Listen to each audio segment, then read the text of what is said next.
మనం ఒక పెద్దాయన్ని ఓ పెద్దావిడిని చూస్తే 70, 80, 90 ఏళ్ళు 100 ఏళ్ళు మీద పడిన వాళ్ళని మనం చూస్తే మనం ఏమనుకుంటాం, అబ్బా ఎంత పెద్ద ఆయన ఎన్నేళ్ళు బతికాడు అనుకుంటాం.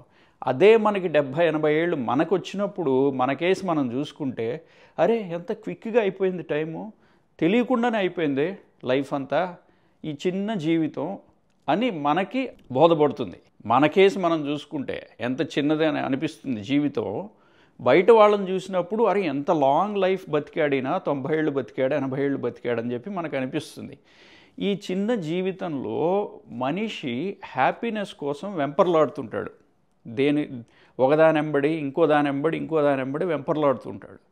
కొంతమంది డబ్బు వెనకాల వెంపర్లాడుతుంటారు, కొంతమంది డిగ్రీలు సంపాదించే దాని మీద వెంబడబడుతుంటారు, కొంతమంది పిల్లల్ని గండల్లో, కొంతమందిని సంసారం ఈదడంలో, సంసారాన్ని మేనేజ్ చేయడంలో వెంపర్లాడుతూ ఉంటారు.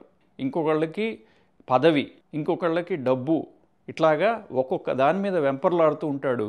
మనిషి చివరికి తెలుసుకునేది ఏంటంటే, వీటన్నిటిలో నాకు హ్యాపీనెస్ దొరకట్లేదు. ఎక్కడ సుఖప్రాప్తి, ఆత్యంతిక దుఃఖ నివృత్తి. ఇప్పుడు మన హ్యూమన్ గోల్, లైఫ్ గోల్ ఏందండి? డబ్బు సంపాదన గోల్ కాదు, హ్యాపీనెస్ ఈజ్ ద గోల్. మనకి ఏది చేస్తే హ్యాపీనెస్ వస్తుందో దానికి అది గోల్గా పెట్టుకొని అక్కడికి అప్రోచ్ అవ్వడానికి మనం వివిధ దారులు, వివిధ అటెంప్ట్స్ చేస్తూ ఉంటాం. ఆ అటెంప్ట్స్ చేయడంలోనే మన లైఫ్ అంతా స్పెండ్ అయిపోతుంది. అట్లానే ఈ గుళ్ళకి వెళ్ళడం, భగవద్గీతలు, ఉపనిషత్తులు ఇవన్నీ కూడా చదవడం, ఇవన్నీ కూడా దేనికి? ఉపనిషత్తుల్లోనే చెప్పుంది, కస్మిన్ను భగవో విజ్ఞాతే సర్వమిదం విజ్ఞాతం భవతీతి.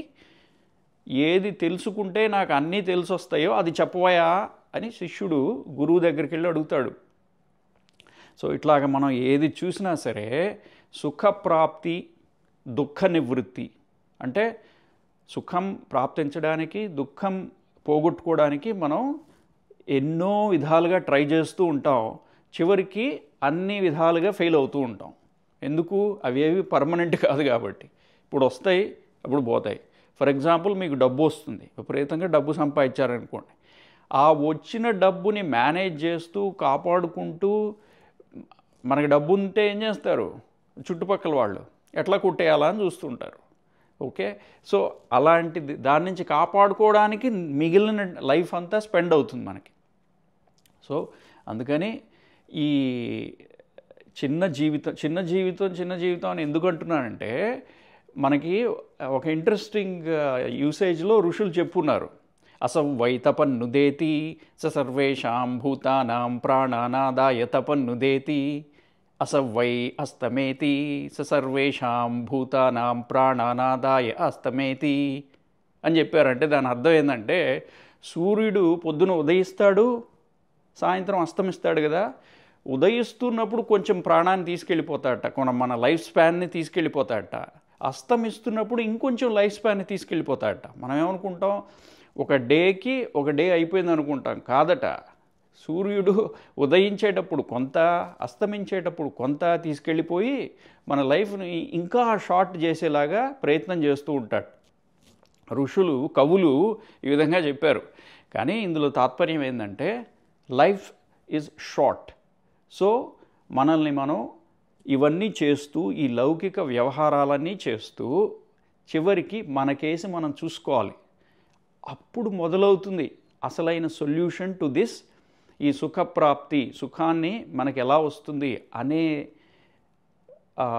ఆ క్వశ్చన్కి ఆన్సర్ మన కేసి మనం చూసుకొని, ఏమిటి ఇది ఇప్పుడు నేను చెప్తోందంట అంతా కూడా అదే. మన కేసి మనం చూసుకున్నప్పుడు అప్పుడు that is the beginning of the solving of the mystery. ఇది ఏమిటి, ఏది చేస్తే నాకు సుఖం కలుగుతుంది? ఏదో ఊరికనే సెన్సరీ ప్లెజర్స్ కాదు, మెంటల్గా ఒకలాంటి స్టెబిలిటీ. దేనికి? స్థితప్రజ్ఞత ఎప్పుడు వస్తుంది? స్థితప్రజ్ఞస్య కా భాష సమాధిస్తస్య కేశవ స్థితధీహి కిం ప్రభాషేత కిమాసీత వ్రజేత కిం అని కృష్ణుడు చెప్తాడు. అర్జునుడు కృష్ణుడిని అడుగుతాడు, that is the crux of the entire Bhagavad Gita. మీరు ఏదైనా ఏ మత గ్రంథం అయినా, అంటే మిగిలిన మత గ్రంథాలు నాకు తెలియదు, మన హిందూ మత గ్రంథాలని వాంగ్మయాన్ని తీసుకుంటే, లిటరేచర్ని తీసుకుంటే ప్రతిదానికి ఇదే క్వశ్చన్ చివరికి ఎండ్ అయి కూర్చుంటుంది. ఇక్కడ ఏది, how to attain pure happiness. దానికి వేరే వేరే మోక్షం అన్నారు, సాల్వేషన్ అన్నారు, ఇంకోటి అన్నారు. సో మీరు ఇవన్నీ చేస్తూ ఎవ్రీడే కొంతసేపు మనం చేసేది ఏంటి, దీనివల్ల నాకు ట్రూ హ్యాపీనెస్ వస్తుందా లేదా, or is it only a facade, ఒక మాస్క్ లాగా ఇవన్నీ పనిచేస్తున్నాయా వితౌట్ ట్రూ హ్యాపీనెస్. అది మీరు మొదలు పెట్టినప్పుడు ఈ మిస్టరీ, ఈ లైఫ్లో ఉన్న మిస్టరీకి, సొల్యూషన్కి ఫస్ట్ స్టెప్ మీరు వేసినట్టు అవుతుంది. ఎప్పుడు మీ కేసు మీరు చూసుకుంటే ప్రయత్నం చేయండి.